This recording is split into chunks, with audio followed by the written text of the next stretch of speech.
minta tolong pada tukang fotokopi di-scan-kan gitu ya, kemudian dijilidkan yang bagus, dijilid dengan jilidan spiral seperti ini. Nah, Pak Arif, biar kelihatan ya tampak Eksklusif ya, Pak. betul sekali.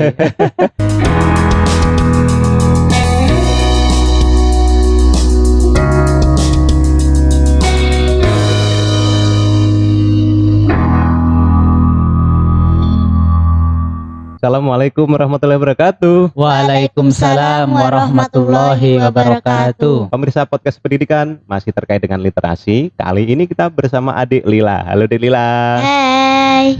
Dik Lila ini sudah menghasilkan karya yang dibukukan dan sudah ditaruh di perpus beberapa. Kali ini Dik Lila didampingi bersama ayahanda Pak Dr. Fahrul Rozi. Assalamualaikum Pak. Waalaikumsalam Pak Arif. Jargonnya kan Madrasah Unggul Literasi. Memang kita memfasilitasi beberapa gerakan literasi gitu ya, termasuk menulis. Dan Dik Lila ini salah satu siswa yang alhamdulillah juga sukses dalam gerakan literasi kita. Awalnya mulai suka membaca, kemudian diimplementasikan menulis. Itu ceritanya gimana sih? Coba, ayo ngomong nggak apa-apa. Hai pemirsa, saya Lila. Begini ceritanya Pak. Pertama saya suka gambar princess. Terus sama mama diarahkan untuk membuat buku. Oh gitu. Ya. Pak Guru lihat loh di perpustakaan ini sering baca buku sambil nunggu mamanya jemput kan? Iya. Berarti suka baca sama suka gambar aslinya ya? Ya. Berapa lama Mbak Lila menyelesaikan bukunya? Sekitarannya 2 mingguan. Setelah bikin buku itu perasaannya bangga atau malah sedih? Bangga. Bangga sekali ya. Setelah bukunya jadi, itu bukunya dipamerkan ke siapa? Ke keluarga. Ke keluarga. Ya. Nenek, kakek gitu ya. Ya. Teman-teman juga di perpus sudah tahu. Oke, sebentar Lila, saya mau tanya ayah dulu ya. Ya. Ya, oke. Pak Dr. Fahrul Rozi, itu ceritanya gimana Pak dari Lila ini? Ya ini mungkin karena pengaruh dari kakaknya ya, masnya ya. Iya. Masnya itu kan kita ajari membaca, adiknya ikut-ikutan mendengarkan Oh gitu. kan. Kemudian kakaknya kita belikan buku untuk banyak membaca, adiknya juga pingin ikut gitu kan. Oh Jadi gitu. apa yang kita ajarkan ke kakaknya itu alhamdulillah kok ternyata menular ke adiknya. Gitu. Jadi kakak beradik alhamdulillah punya hobi dan kesukaan yang sama. Kami mencoba memfasilitasi anak-anak kami dengan cara apa? Membelanjakan anak-anak kami itu buku-buku, tentu saja buku-buku yang enggak harus mahal ya. Kami itu kalau beli buku pas ke Jogja itu ya dianggarkan sekian, alhamdulillah dapatnya banyak Pak Arif. Iya, sesuai kantong dan sesuai tujuannya Pak. Betul ya. sekali, ya. Terus buku apa Pak yang biasanya disenangi? Kalau anak kami yang pertama itu Ahmad Terus itu punya kesukaan membaca buku yang berhubungan dengan sains dan hewan-hewan Pak Arif ya. Nah, berbeda dengan kakaknya, kalau Lila ini lebih suka membaca buku-buku yang sifatnya itu imajinatif. Kemudian ya mungkin ya hayalan lah gitu, kayak princess gitu. Gitu ya Lila. Iya, princess. Lalu kita arahkan Pak Arif ya agar supaya bacaannya lebih islami, coba baca buku yang princess islami, ya, beli buku yang islami lah gitu. Gitu. Ya. Bisa ditunjukkan nggak Pak bukunya, hasil produknya Lila itu? Yang kecil ini adalah karya pertama Lila, waktu itu kelas berapa ya Mbak ya? Kelas 1. Oh, kelas 1. Iya.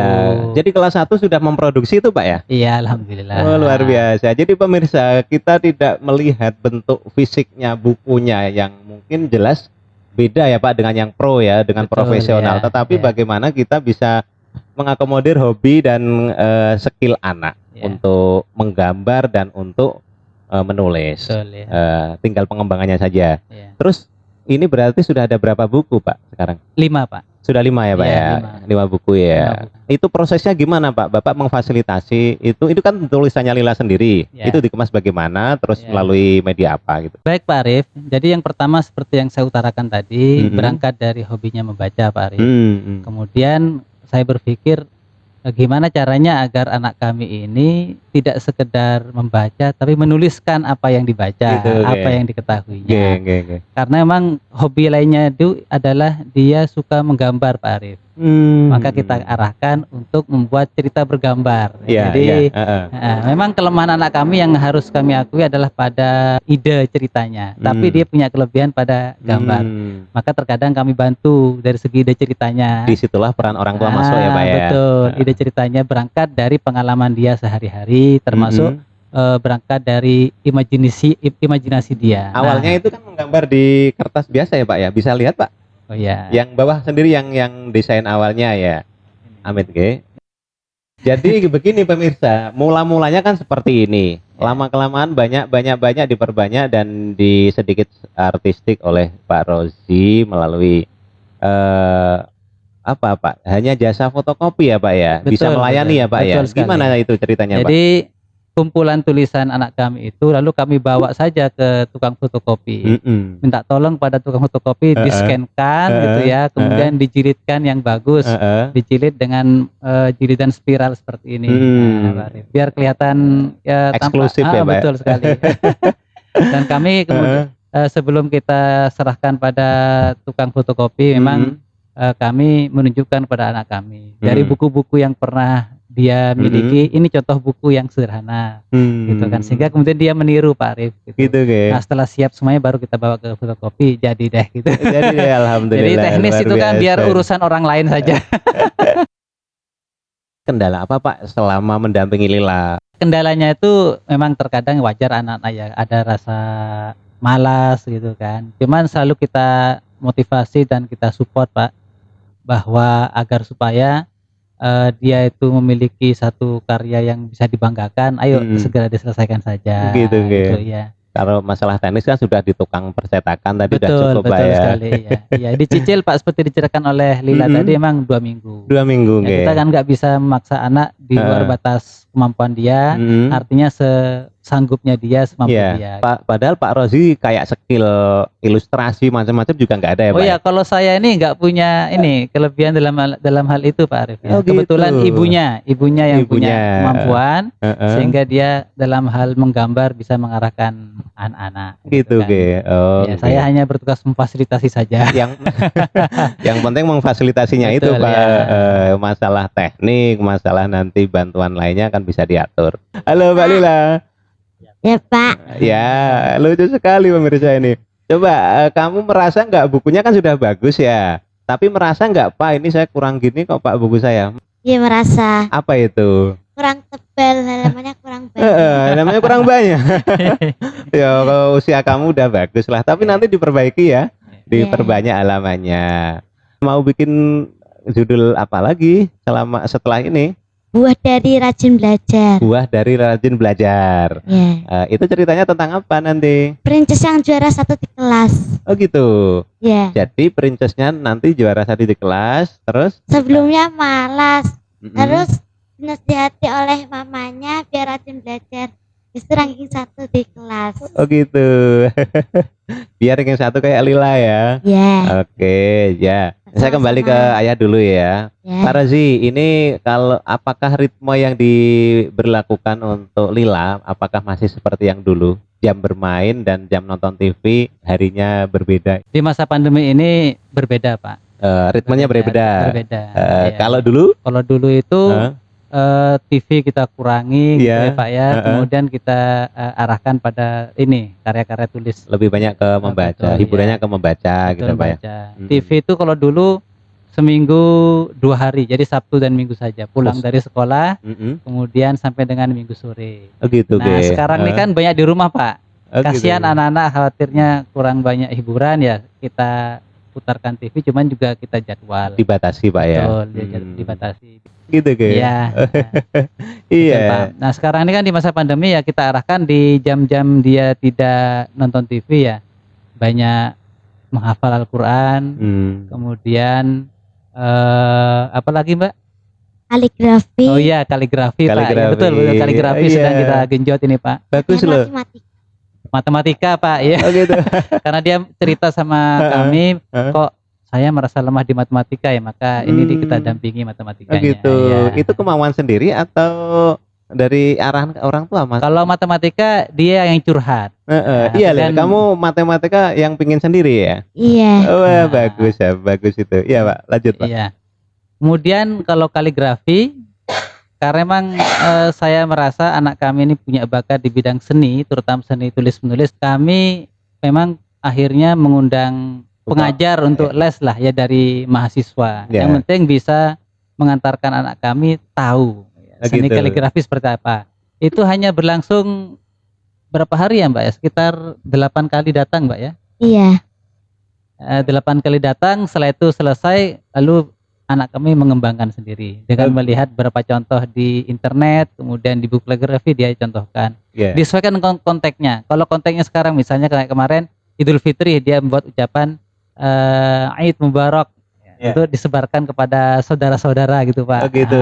Kemudian yang kemarin juga Idul Adha, Idul Adha Mubarak itu buat Gitu. kaligrafi. Oke. Kemudian nanti ketika Muharram juga kita arahkan ini kalau mau kamu buat Temanya. ucapan temanya adalah Muharram, dia buat sendiri. Oh, gitu. Tentu saja masih mencontoh Pak ya, belum ide sendiri. Ibu bapak juga memang hobi membaca Pak, atau karena profesi akademisi Pak?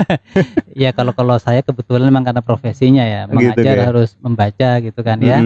Kemudian ibunya sebenarnya juga punya minat yang tinggi terhadap membaca juga Pak. Gitu. Ya harapannya ya bisa nurun ke anak-anak, maka tugas kita adalah memfasilitasi Pak.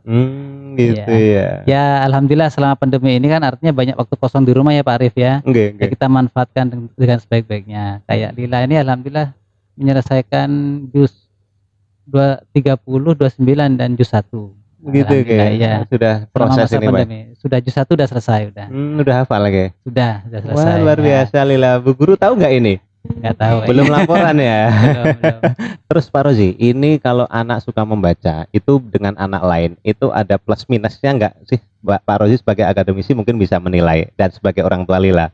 Jadi ada sebuah penelitian bahwa anak yang cepat membacanya di usia pendidikan dasar, katakanlah SDMI, maka nanti dia akan memiliki kemampuan baca yang lebih dibandingkan dengan mereka yang mengalami keterlambatan membaca. Oh gitu ya Pak. Harapan kami ketika dia itu menyukai membaca, kemudian mengekspresikan dalam tulisan, ya besok ketika dia harus lepas dari kami, memang rencananya Pak, ini setelah dari MI mondok, paling enggak dia bisa hidup lebih mandiri, dia punya pengalaman apa selama bersama kami biar dia lanjutkan sendiri. Gitu Pak. kayak Ya. tinggal karena mondok jadi kontrol orang tua kan juga Betul, tidak maksimal. ya.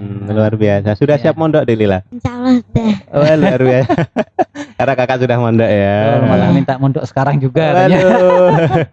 Jangan nanti Pak Arif ditinggal kamu nanti. Baik, Pak Rozi ini luar biasa pemirsa. Jadi sebagai orang tua bisa mengakomodir anak, dan juga karena bekal akademisi, beliau sebagai Kaprodi Manajemen Pendidikan Islam, ilmunya bisa langsung implementasikan pada anak-anak. Ya. Gitu ya Pak ya. Luar biasa ini. Pak Dr. Fahru Rozi ini salah satu orang tua yang di podcast sebelumnya disebutkan beliau itu yang turut membidani terbentuknya perpustakaan hingga semacam Ya. ini. Terima kasih Pak Rozi. Ya, sama-sama Pak. Ya. Terus baik Lila, ini tolong teman-teman se-Indonesia dikasih tahu, diajak Lila, diajak apa? Ayo. Halo teman-teman, ayo kita rajin menulis dan membaca. Saya aja bisa, kamu juga harus bisa dong. Weh, tepuk tangan buat Lila. Ini luar biasa Adik Lila. Pak Rozi, ada yang disampaikan kepada pemirsa podcast pendidikan? Silakan Pak. Ya, terima kasih Pak Arif. Sebagai orang tua, bagaimana kita membudayakan dan membiasakan anak-anak kita dengan hal-hal yang positif, termasuk diantaranya adalah masalah membaca dan menulis. Itu adalah tanggung jawab kita.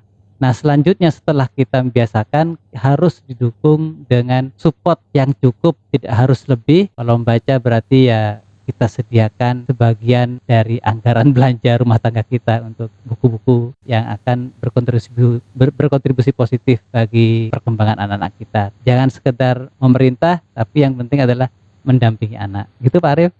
Terima kasih Pak Rozi. Terima kasih Alila atas kehadirannya. Kembali lagi nanti ke rumah, hati-hati di jalan, dan tetap jaga semangat membaca dan menulis. Oke? Oke. Ya, Pak Raji, terima kasih atas kerawaannya. Ya. Sampai berjumpa lagi. Semoga sehat selalu. Salam untuk keluarga. Terima kasih Pak Oke. Arif. Pemirsa, demikian podcast pendidikan kali ini bersama Dek Lila dan Pak Dr. Farul Razi. Sampai jumpa di podcast pendidikan episode berikutnya. Assalamualaikum warahmatullahi wabarakatuh. Waalaikumsalam warahmatullahi wabarakatuh.